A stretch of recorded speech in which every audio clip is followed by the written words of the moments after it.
अस्सलाम वालेकुम dear students. आज के लेक्चर में हम देखेंगे कि बायोलॉजी एंड कुरान इनका क्या रिलेशनशिप है, या बायोलॉजी का कुरान मजीद के अंदर कहाँ पर जिक्र है और क्या फरमाया गया है अल्लाह ताला की तरफ से। तो सूरतुल अंबिया की आयत नंबर 30 के अंदर अल्लाह ताला ने फरमाया कि जितने भी लिविंग ऑर्गेनिजम्स हैं उनको अल्लाह ताला ने पानी से पैदा किया। अगर हम देखते हैं तो 80 to 90% ऑफ द प्रोटोप्लाज्म या लिविंग मैटर जो है उसका वो वाटर के ऊपर कंसिस्ट कर रहा होता है। ठीक है, इट मींस के वाटर क्या है, एक मेजर कंपोनेंट है लिविंग ऑर्गेनिजम्स का। उसके बाद सूरत रहमान के अंदर अल्लाह ताला ने फरमाया कि इंसान को अल्लाह ताला ने खनखनाती हुई मट्टी के साथ जो आपस में टकराने पे बजती हो, ठीक है, उस मट्टी के साथ अल्लाह ताला ने पैदा किया। ठीक है, उसके बाद सूरतुल मोमिनीन के अंदर अल्लाह ताला ने फरमाया, ठीक है, कि स्पर्म ड्रॉप को हमने पहले क्लॉट के अंदर तब्दील किया, उस क्लॉट के ऊपर बाद में उस क्लॉट को फीटस लंप के अंदर तब्दील कर दिया। ठीक है, वो जो फीटस लंप है,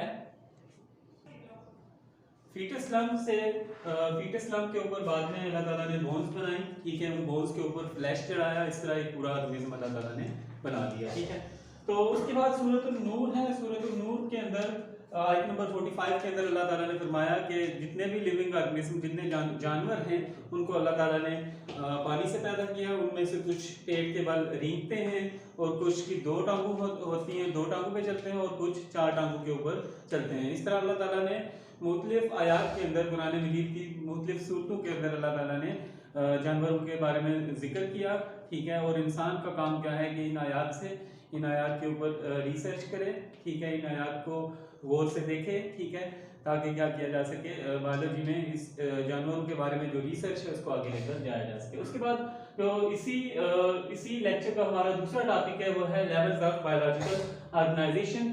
इसमें हम देखते हैं कि जो लिविंग ऑर्गेनिजम्स हैं उनकी क्या ऑर्गेनाइजेशन है, वो किन यूनिट से मिलकर बने हैं। ठीक है, और वो जो यूनिट्स हैं या बेसिक जो कंपोनेंट है लिविंग ऑर्गेनिजम्स का, उसकी अरेंजमेंट क्या है लिविंग ऑर्गेनिजम्स के अंदर। उसमें जो हमारा सबसे फर्स्ट लेवल आता है वो है सब एटॉमिक लेवल। सब एटॉमिक लेवल में देखते हैं हम कि एटम किन चीजों से मिलकर बनते हैं। तो सब एटॉमिक लेवल में हमारे पास तीन चीजें आती हैं, इलेक्ट्रॉन, प्रोटॉन और न्यूट्रॉन। इलेक्ट्रॉन, प्रोटॉन और न्यूट्रॉन डिफरेंट प्रोपोर्शन के अंदर आपस में एक दूसरे के साथ मिलते हैं, तो वो डिफरेंट एटम्स बनाते हैं, डिफरेंट एलिमेंट्स के एटम्स बनाते हैं। ठीक है, उसके बाद एटॉमिक लेवल है। एटॉमिक लेवल में हम देखते हैं डिफरेंट एलिमेंट्स को देखते हैं। ठीक है, हम देखते हैं कि डिफरेंट ऑर्गेनिजम्स के अंदर कौन से एलिमेंट मौजूद होते हैं। अगर हम देखें तो एटॉमिक लेवल पे हम देखते हैं कि नेचुरली अकरिंग एलिमेंट्स टोटल वो 92 हैं। नेचुरली अकरिंग एलिमेंट्स, इन नेचुरली अकरिंग एलिमेंट्स में से अगर हम देखें तो 16 ऐसे एलिमेंट्स हैं हमारे पास। 16 एलिमेंट्स ऐसे हैं जो कि लिविंग ऑर्गेनिजम्स के अंदर मौजूद होते हैं। इनको हम बायो एलिमेंट्स का नाम देते हैं। इन 16 बायो एलिमेंट्स में से अगर हम मजीद देखें तो 6 बायो एलिमेंट्स ऐसे हैं जो कि 99% पार्ट ऑफ द प्रोटोप्लाज्म बनाते हैं। इन 6 बायो एलिमेंट्स में ऑक्सीजन है, हाइड्रोजन है, कार्बन है, नाइट्रोजन है, फास्फोरस है और कैल्शियम है हमारे पास। ठीक है, तो ये 6 बायो एलिमेंट्स क्या करते हैं, ये टोटल 99% पार्ट प्रोटोप्लाज्म का बनाते हैं। ठीक है, बाकी अगर हम देखें, बाकी जितने भी 10 बचते हैं, 10 हमारे पास एलिमेंट्स बचते हैं जो कि टोटल 1% लिविंग ऑर्गेनिज्म का बनाते हैं। उसमें पोटाशियम है, सल्फर है, क्लोरीन है, हमारे पास सोडियम आ जाता है, उसके बाद मैग्नीशियम, आयरन, मैंगनीज है हमारे पास, उसके बाद कॉपर आ जाता है। ठीक है, उसके बाद आयोडीन है हमारे पास और जिंक। ये 10 वो बायो एलिमेंट्स हैं। ये सब ट्रेसेस के अंदर मौजूद होते हैं, बहुत थोड़ी अमाउंट के अंदर मौजूद होते हैं, और इन सब की अगर हम मजमूई तादाद की देखें तो वो हमारे पास बनती है 1%। ठीक है, तो इसमें हम देखते हैं, ठीक है, कि एटॉमिक लेवल है। एटॉमिक लेवल में 92 नेचुरली अकरिंग एलिमेंट्स हैं। इनमें से 16 बायो एलिमेंट्स हैं, ऐसे एलिमेंट्स जो लिविंग ऑर्गेनिज्म को बनाते हैं। उनमें से भी देखें तो 6 बायो एलिमेंट्स जो हैं ये मेजर प्रोपोर्शन होता है इनका लिविंग ऑर्गेनिजम्स के अंदर, 99% पार्ट ये प्ले करते हैं। बाकी 1% पार्ट जो है ये 10 एलिमेंट्स क्या करते हैं, प्ले करते हैं, ये ट्रेसेस के अंदर मौजूद होते हैं। ठीक है, अब इसके बाद हम देखते हैं नेक्स्ट जो हमारा लेवल है दैट इज मॉलिक्यूलर लेवल। जब ये बायो एलिमेंट्स कंबाइन होते हैं, एक दूसरे के साथ मिलते हैं, ठीक है, बायो एलिमेंट्स, तो ये मॉलिक्यूल्स बना देते हैं। ठीक है, ये मॉलिक्यूल्स बना देते हैं, या मॉलिक्यूल्स ऑफ लाइफ, या हम कहते हैं कि लिविंग मॉलिक्यूल्स बनाते हैं, बायो मॉलिक्यूल्स बनाते हैं। बायो मॉलिक्यूल्स की हमारे पास 2 कैटेगरीज हैं। ठीक है, एक है माइक्रो मॉलिक्यूल्स और एक है macro molecules.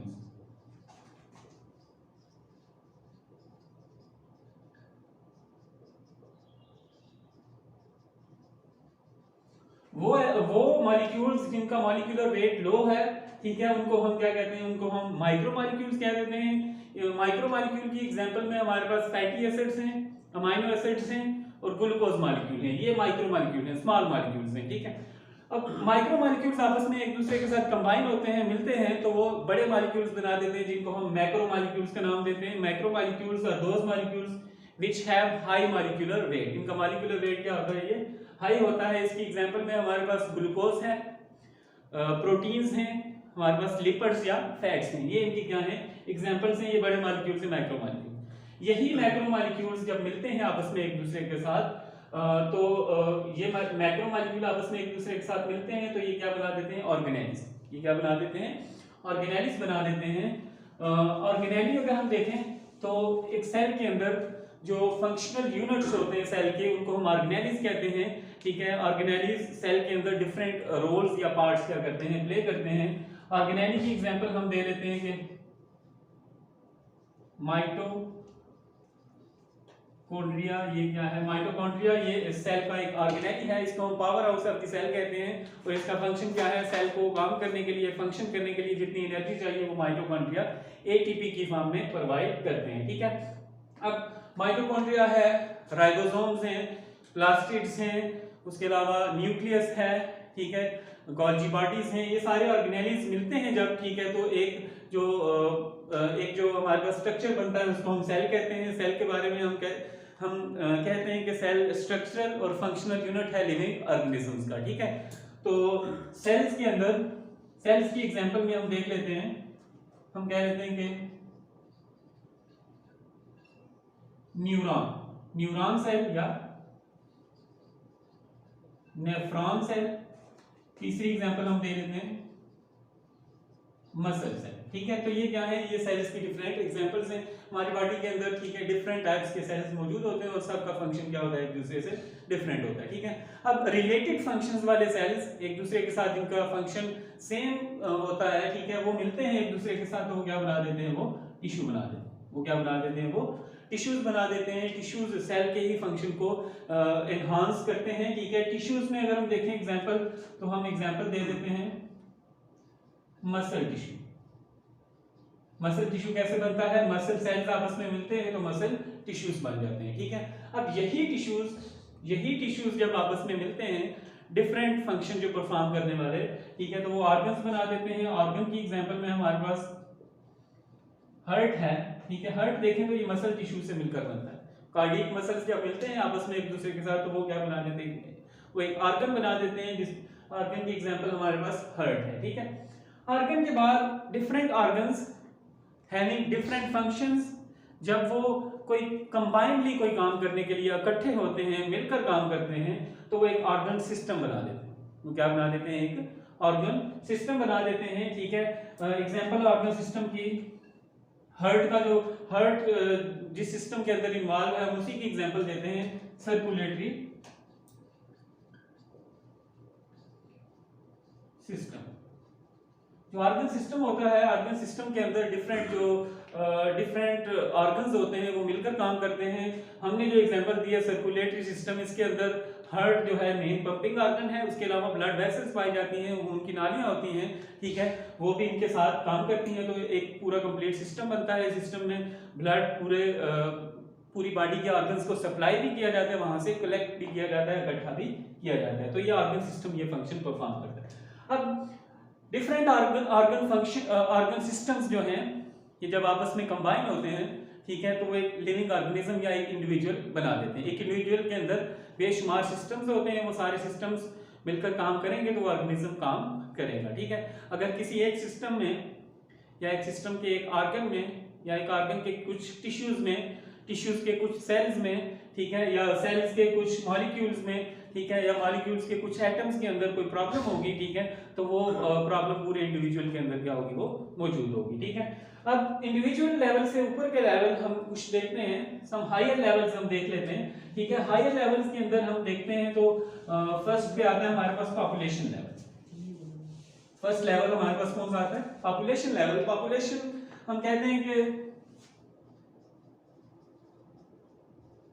Organisms of the same species, एक ही स्पीशीज, एक ही टाइप्स के ऑर्गेनिज्म एक टाइम पे एक जगह के ऊपर जब रह रहे होंगे तो हम उसको पॉपुलेशन कह देंगे। फॉर एग्जांपल हम कहते हैं कि 9th क्लास के अंदर बैठे हुए जो स्टूडेंट्स हैं, अगर उनकी तादाद 30 है तो हम कहेंगे 9th क्लास की जो पॉपुलेशन है रीड फाउंडेशन कॉलेज के अंदर वो कितनी है, वो 30 है, ठीक है। हम एक ही स्पीशीज को क्या करते हैं, डिस्कस करेंगे।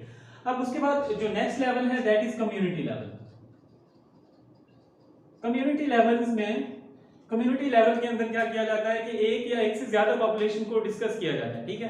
2 और मोर पॉपुलेशंस जब हम डिस्कस करेंगे तो वो क्या बना देंगे, वो कम्युनिटी बन जाएगी, ठीक है। हम इसकी एग्जांपल देखते हैं कि हम कहते हैं कि सिटी बिम्बर के अंदर रहने वाले जितने भी एनिमल्स हैं वो सारे क्या हैं, वो एक कम्युनिटी है बिम्बर की।